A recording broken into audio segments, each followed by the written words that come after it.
VIP प्रमुख मुकेश सहनी अपने पिता के मामले में पुलिस के ऊपर यह आरोप लगा रहे थे कि पुलिस जो है वो जांच ठीक से नहीं कर रही है और अगर कर रही है तो बाकी के अपराधी कहां हैं। जिसके बाद पुलिस ने त्वरित कार्रवाई किया और 3 और अपराधियों की गिरफ्तारी जो है वो हो गई है। वो 3 अपराधी कौन है, क्यों हुई है उनकी गिरफ्तारी और जीतन सहनी के हत्या के मामले में कैसे ये तीनों अपराधी सामने आए हैं, इस पूरी जानकारी से हम आपको रूबरू कराएंगे। इस पूरे जानकारी के बारे में हम आपको बताएंगे, लेकिन उससे पहले मेरा नाम है रजत और आप देख रहे हैं जनता जंक्शन। 3 और लोगों की गिरफ्तारी हुई है जीतन सहनी के हत्याकांड के मामले में। ये 3 लोग जो हैं वो कौन है इसके बारे में मैं आपको बताने वाला हूं, लेकिन सबसे पहले शुरू करता हूं पहले अपराधी से जिसकी गिरफ्तारी 2 दिन पहले हो गई थी, जिसका नाम काशिम अंसारी था और इसके ऊपर यह आरोप था कि भाई इसने जीतन सहनी की हत्या की है।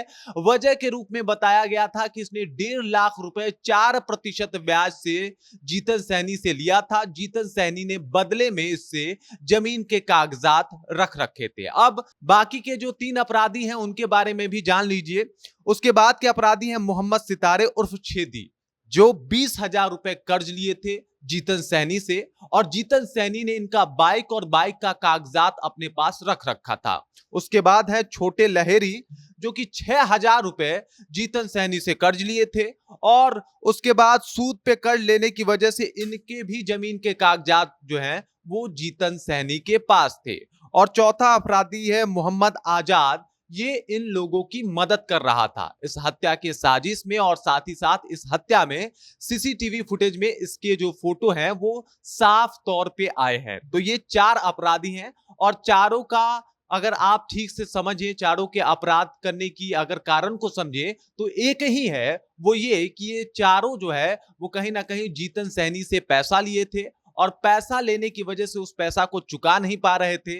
जीतन सहनी के पास इनके कागजात थे, किसी के गाड़ी का तो किसी के घर का, किसी के जमीन का, और यही वजह रहा जिसकी वजह से जीतन सहनी की हत्या हो गई। हालांकि मुकेश सहनी ने इसके ऊपर सवाल भी खड़े किए थे।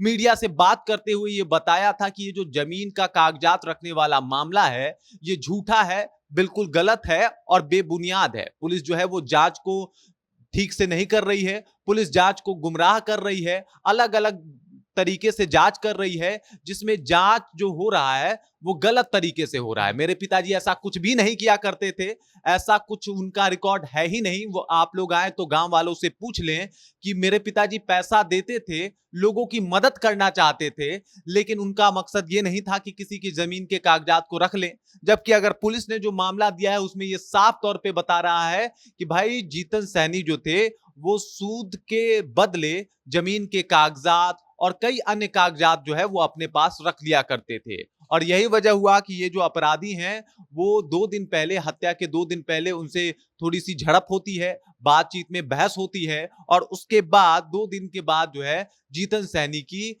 हत्या कर दी जाती है। हालांकि हत्या किसी भी मामले में किसी भी तरीके से उसको सही नहीं ठहराया जा सकता और जिस तरीके से हत्या हुई है इन अपराधियों को सजा भी मिलना चाहिए, लेकिन हत्या का वजह जो सामने आया है निकल के, जिस मामले से जीतन सहनी बचते हुए नजर आ रहे थे, जो हत्या हुआ है वो अलग तरीके से हुआ है। इसके पीछे का कारण कुछ और है और इसके जांच और भी तरीके से होने चाहिए थे।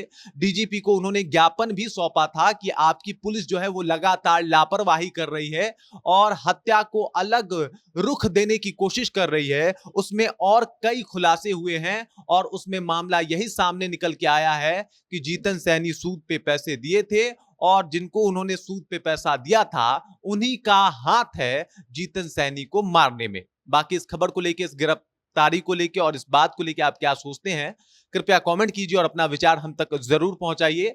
बाकी आप देख रहे हैं जनता जंक्शन और मेरा नाम रजत है।